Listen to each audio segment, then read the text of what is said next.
Aloha, friend. This is Jay with Web App Zero, and I am making an update to a previous video. I had created a video on YouTube which was for installing Spacemacs, and let's see if I can just find that really quick. Go to my channel here, and at Web App Zero we have an install Spacemacs video. And it's a half-screen video tutorial, which was really nice because I was able to go back and actually follow that to see what I had done before, which is usually why I make these videos. But anyway, of course, you'll also want to follow the instructions at the site.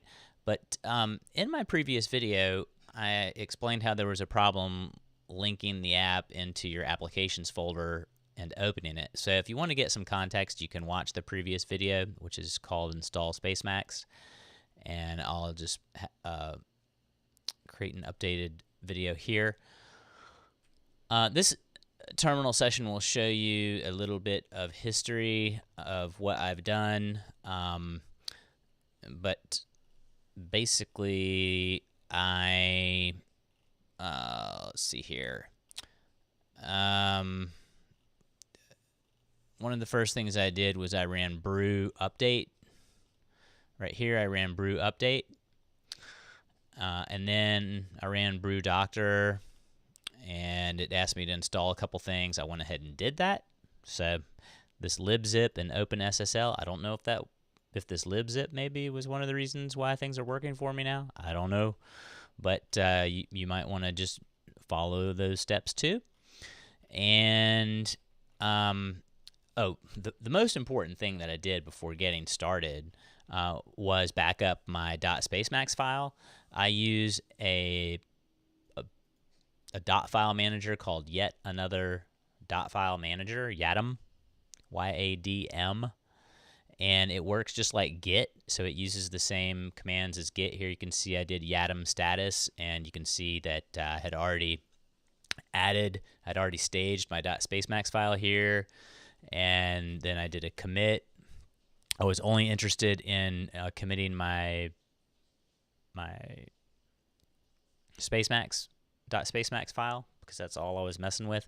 So the next thing I did, okay, I explained I did the brew update, then the brew doctor, and some typos, of course. All right, here was the big one: brew upgrade Emacs Plus.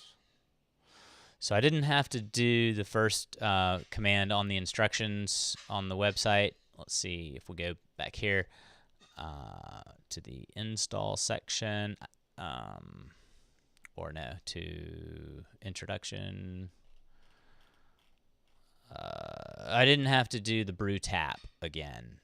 I just did this. I just let my terminal session speak for itself. I just did brew upgrade Emacs Plus, and then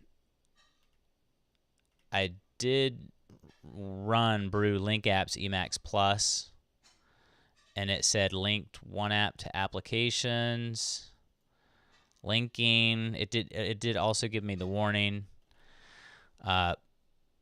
Running which Emacs shows the path here, which is the brew homebrew directory for apps. And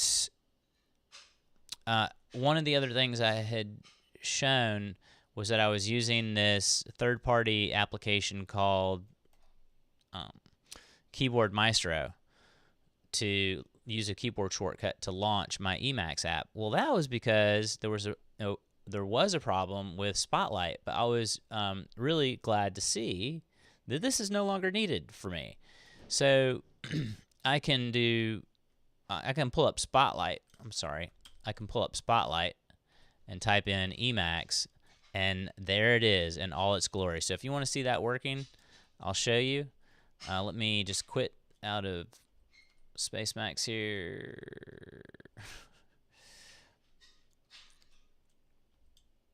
All right, quit there. All right, and so I'm going to do Spotlight, and Emacs is the first hit. Just hit enter, and boom, it's up.